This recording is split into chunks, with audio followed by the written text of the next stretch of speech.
They're putting you in a nursing home and taking your savings today, Grandma Elaine."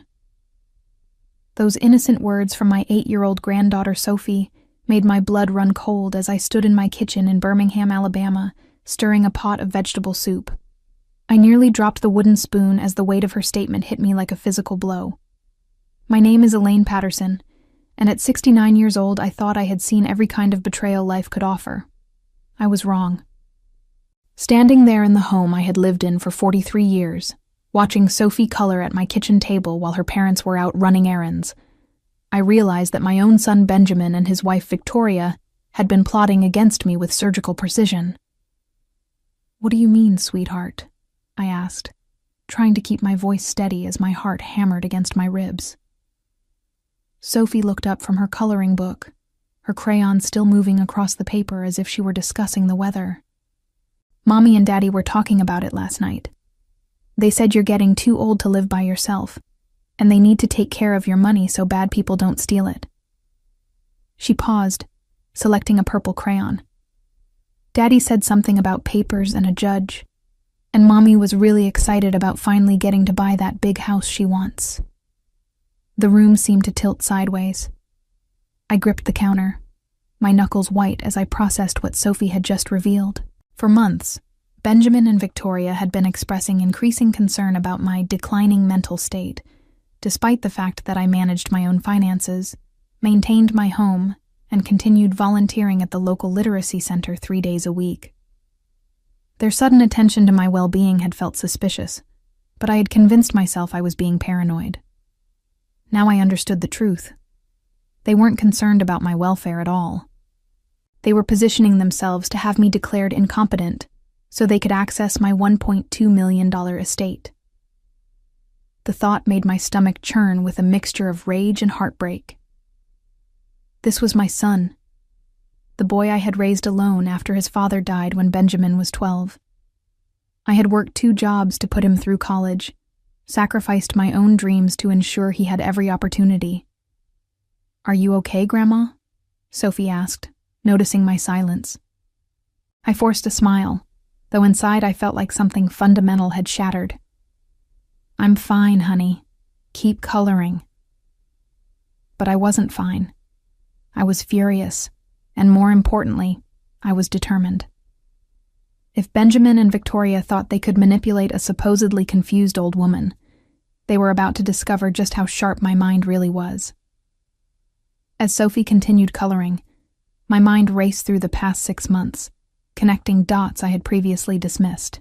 Benjamin's sudden interest in my memory lapses, when I occasionally misplaced my keys. Victoria's pointed comments about the burden of maintaining such a large house. Their questions about my financial advisor, my attorney, and whether I had updated my will recently. The most chilling realization was how calculated their approach had been. Benjamin worked as an insurance claims investigator, which meant he understood exactly how competency hearings worked. Victoria, a former medical office manager, knew the right medical professionals to consult for favorable evaluations. Together, they had been building a case against me while pretending to be loving family members concerned for my welfare. I thought back to last week when Benjamin had insisted on accompanying me to my doctor's appointment. At the time, I had been touched by his attention. Now I realized he had probably been trying to plant seeds of doubt about my mental capacity with Dr. Harrison. The way he had interrupted me during the consultation, finishing my sentences and suggesting I was confused about my medications, suddenly took on a sinister meaning. Victoria's behavior made sense now, too. Her recent visits had included subtle suggestions about how difficult it must be for me to manage household finances. She had offered multiple times to help me organize my paperwork, claiming she wanted to ensure all my important documents were safely stored. When I had politely declined, she had pressed harder, suggesting that keeping track of bills and investments was becoming too stressful for someone my age. The cruelest part was how they had used Sophie in their scheme. My granddaughter had been encouraged to report back about Grandma's confusion after each visit. I remembered Sophie mentioning that her parents asked detailed questions about whether I seemed to forget things or repeat myself. They had turned an innocent child into an unwitting spy against her own grandmother. What broke my heart most was understanding that their sudden family dinners and weekend visits hadn't been motivated by love or genuine concern. Every moment of closeness had been manufactured to gather intelligence for their legal case. Benjamin's recent suggestion that I sign some updated documents for my safety now revealed itself as an attempt to trick me into signing papers that would make their legal theft easier. But they had made one crucial mistake. They had underestimated me completely. I hadn't built a successful consulting business and accumulated significant wealth by being naive or easily manipulated. If they wanted to play hardball with an old woman, they were about to learn that this particular grandmother had spent decades outmaneuvering people who thought they were smarter than her. The irony was that in their greed and eagerness to share their plans, they had revealed everything to the one person who would never keep their secrets, an 8-year-old child who trusted her grandmother completely. After Sophie revealed their plan, I realized I had perhaps 3 hours before Benjamin and Victoria returned, from what they had told me was a shopping trip to pick up dinner. Now I understood they were likely finalizing arrangements with the nursing home and preparing whatever legal documents they planned to ambush me with.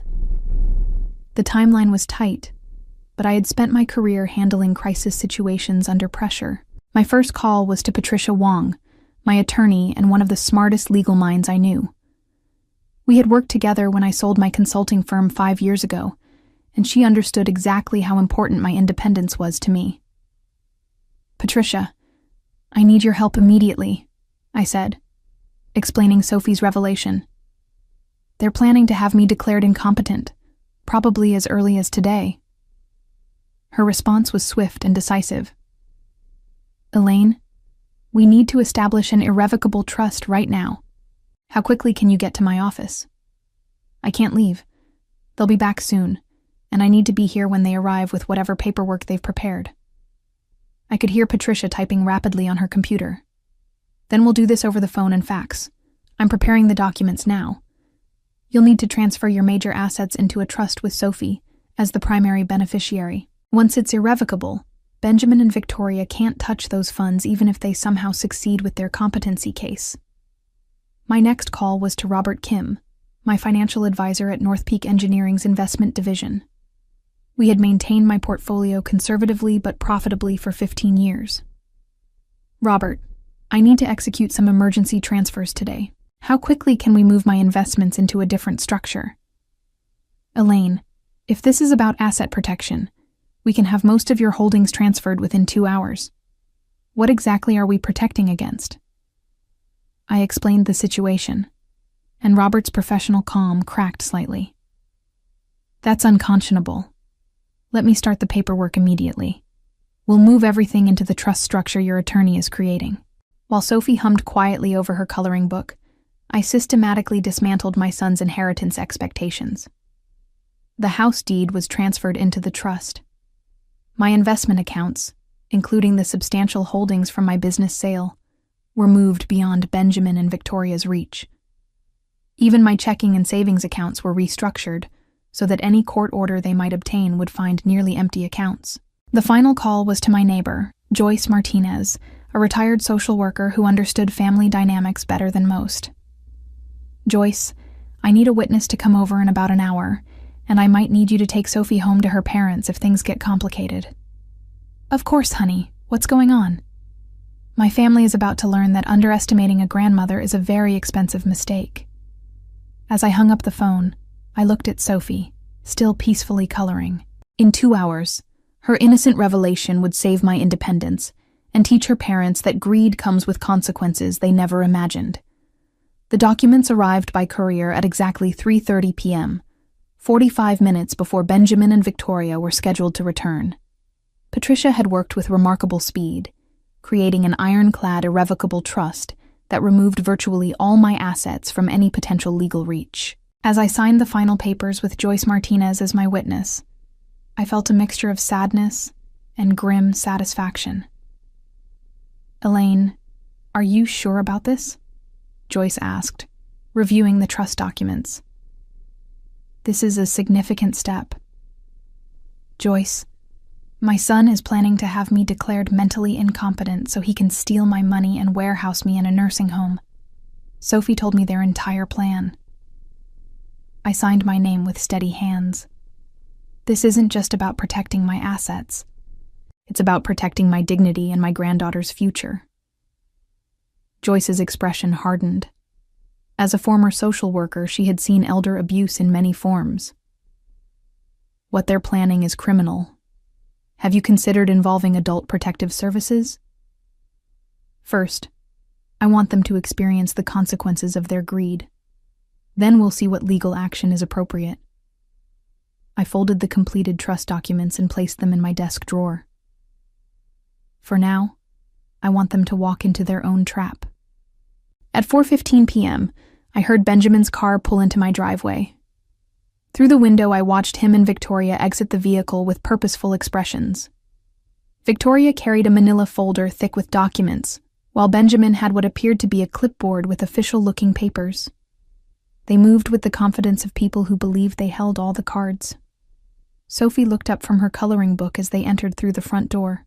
"Mommy, Daddy, Grandma and I made cookies and I told her about your surprise."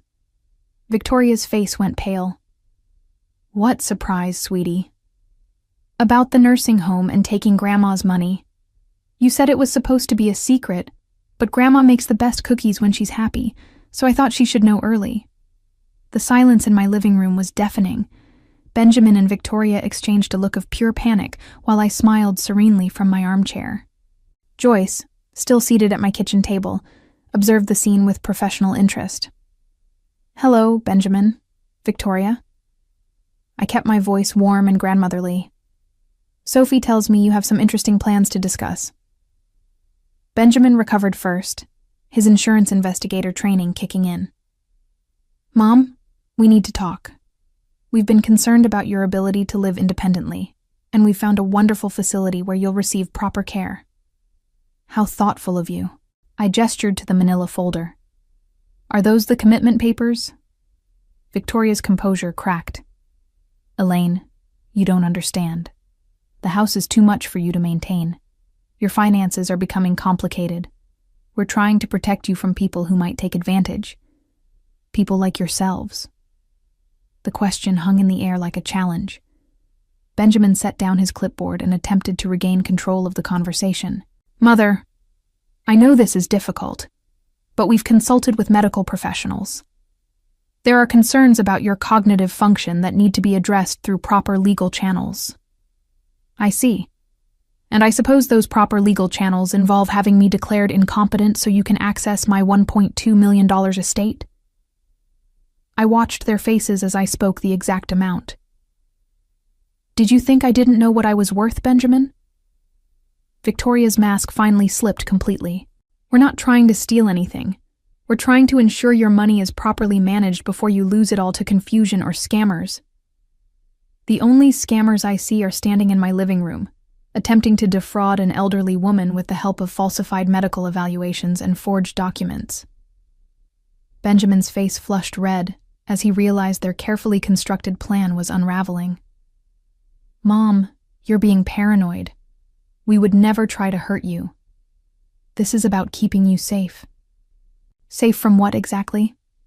"I manage my own finances, maintain my home, volunteer regularly, and have been mentally sharp enough to see through your scheme for months." I stood up from my armchair, feeling stronger and more determined than I had in years. The only thing I need protection from is my own family's greed. Victoria stepped forward, her voice taking on a desperate edge. "You can't just dismiss our concerns. We've spent months researching the best care options for you.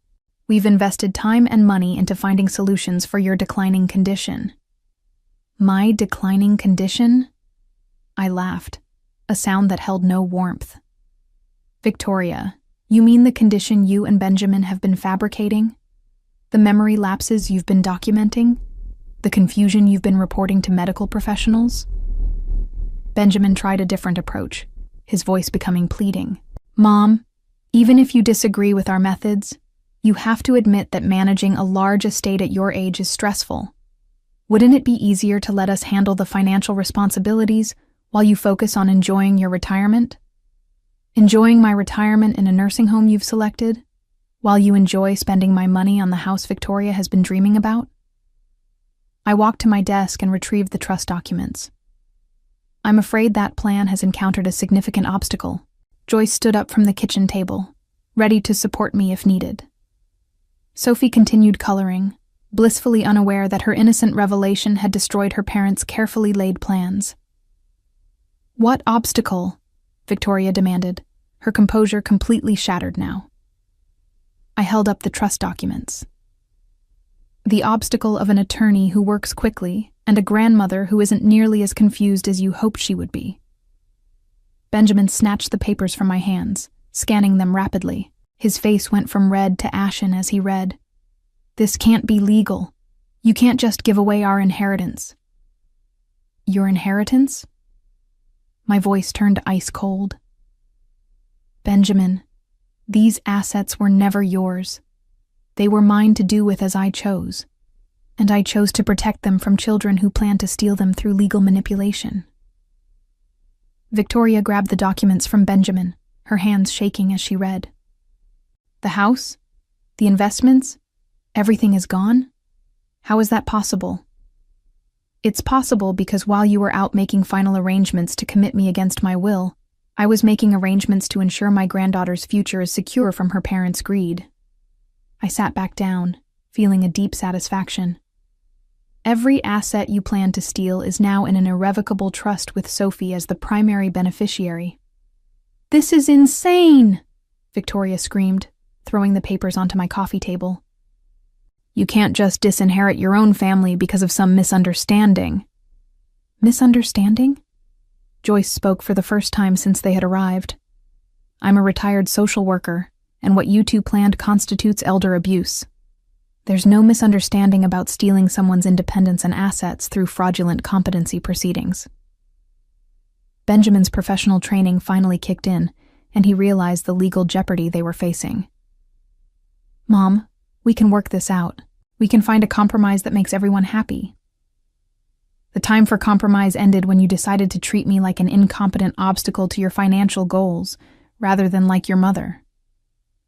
Victoria's desperation reached a crescendo as the full implications of their failed scheme sank in.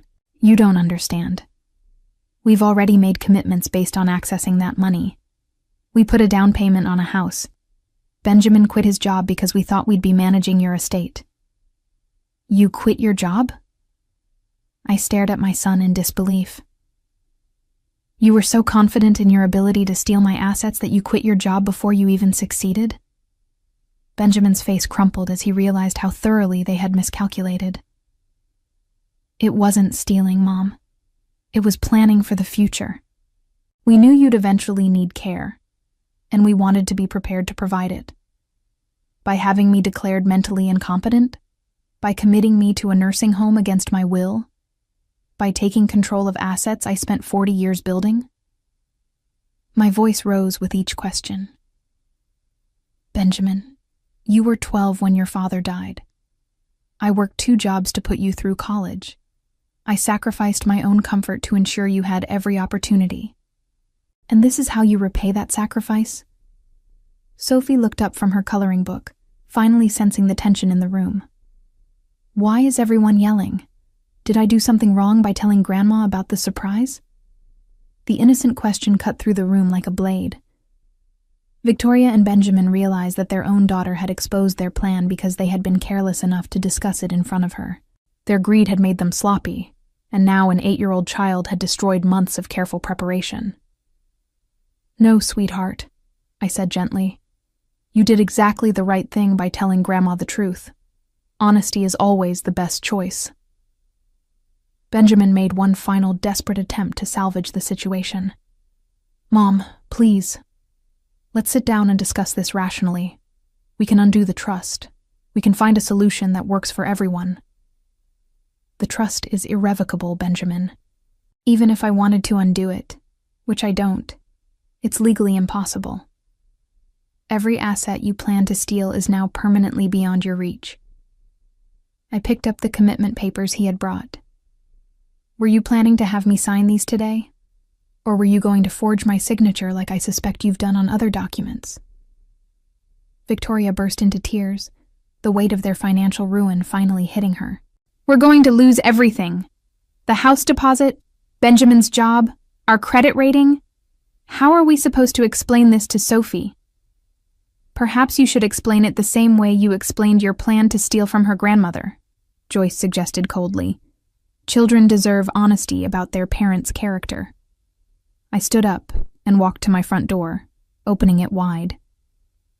"I think it's time for you to leave. Sophie can stay here tonight if she wants, or Joyce can drive her home when you've had time to process this situation." Benjamin gathered up the useless commitment papers, his hands shaking. "This isn't over, Mom. We can challenge the trust. We can prove you were coerced or confused when you signed it. By all means, challenge it. Patricia Wong would love to depose you both about your plan to commit fraud against an elderly family member. I'm sure that legal discovery process will be fascinating for everyone involved." I maintained my position by the open door. "You have 30 seconds to leave my property before I call the police to report an attempted elder abuse scheme." They left without another word. Victoria still crying, and Benjamin staring straight ahead with the expression of a man who had just watched his future crumble. As their car pulled away, Sophie looked up at me with wide eyes. "Grandma, are Mommy and Daddy in trouble?" "Yes, sweetheart, but sometimes people have to face consequences when they make very bad choices." The next morning brought a series of frantic phone calls that I let go to voicemail. Benjamin's voice grew increasingly desperate with each message, while Victoria's calls devolved into angry demands that I fix this mess immediately. By noon, they appeared at my door again, this time with a different strategy. "Mom, we've spoken with our attorney," Benjamin announced, his voice artificially calm. "He believes the trust can be challenged on grounds of undue influence. Patricia Wong clearly took advantage of your emotional state." I invited them in with a smile. "How interesting. And what does your attorney think about your plan to have me declared incompetent through falsified medical evaluations?" Victoria's composure was already cracking. "We never falsified anything. We had legitimate concerns about your mental state. Concerns you documented by coaching Sophie to report my supposed confusion. Concerns you supported by interrupting my doctor's appointments to suggest I was becoming incompetent." I pulled out a folder I had prepared overnight. "Fortunately, I've been documenting your behavior as well." Benjamin's face went pale as I showed them photographs of documents they had left behind during previous visits, recordings of conversations where they discussed my supposed declining condition, and a detailed timeline of their activities over the past 6 months. "Patricia helped me compile quite an impressive case for attempted elder fraud," I continued. "We have enough evidence to pursue criminal charges, not just civil litigation." "You recorded us!" Victoria screamed. "That's illegal." "Not when it's done to protect myself from family members planning to commit crimes against me. Alabama law is very clear about self-defense recordings in cases of suspected elder abuse." Benjamin realized they were completely outmaneuvered. "What do you want from us, Mom?" "I want you to understand that your greed has cost you everything. Sophie's college fund is secure, but your inheritance is gone forever. Your attempt to steal from me has backfired spectacularly." The beautiful irony was that their scheme had been so elaborate, so calculated, that it provided perfect evidence of their criminal intent. Joyce arrived just as Benjamin and Victoria were preparing to leave, bringing with her a representative from Adult Protective Services and a detective who specialized in elder fraud cases. The timing was perfect, though I had not orchestrated their arrival. "Mrs. Patterson," Detective Williams introduced himself, "we received a report about a potential elder abuse case involving attempted financial exploitation." Victoria's face went from red to white in seconds. "This is harassment. We were trying to help Elaine." "By having her declared incompetent so you could access her assets?" Detective Williams consulted his notes. "We've reviewed the evidence Mrs. Patterson provided, including recordings of conversations where you discussed your plan to commit her against her will." Benjamin tried to assert some control over the rapidly deteriorating situation. "We haven't broken any laws. We were concerned about our mother's welfare and explored legal options for ensuring her care." Legal options that included falsifying reports about her mental condition and attempting to trick her into signing documents that would facilitate your access to her assets. The Adult Protective Services representative spoke up. "Mr. Patterson, attempted financial exploitation of an elderly person is a felony in Alabama." I watched my son's face as he realized that their carefully planned scheme had not only failed, but had exposed them to serious criminal liability.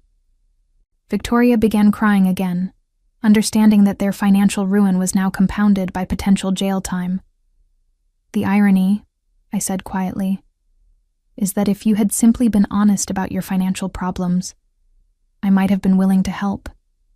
Instead, your greed has cost you everything, including your relationship with Sophie and your standing in this family." Detective Williams handed Benjamin a card. "You'll want to contact an attorney. We'll be filing charges by the end of the week." As they were escorted out, I felt a profound sense of justice served and protection secured. Benjamin and Victoria faced devastating consequences that extended far beyond their failed inheritance grab. The criminal charges for attempted elder fraud resulted in felony convictions that destroyed Benjamin's career in insurance and made Victoria unemployable in any position requiring financial trust, while their early withdrawal from Benjamin's retirement accounts to fund their premature house purchase created massive tax penalties they couldn't afford to pay.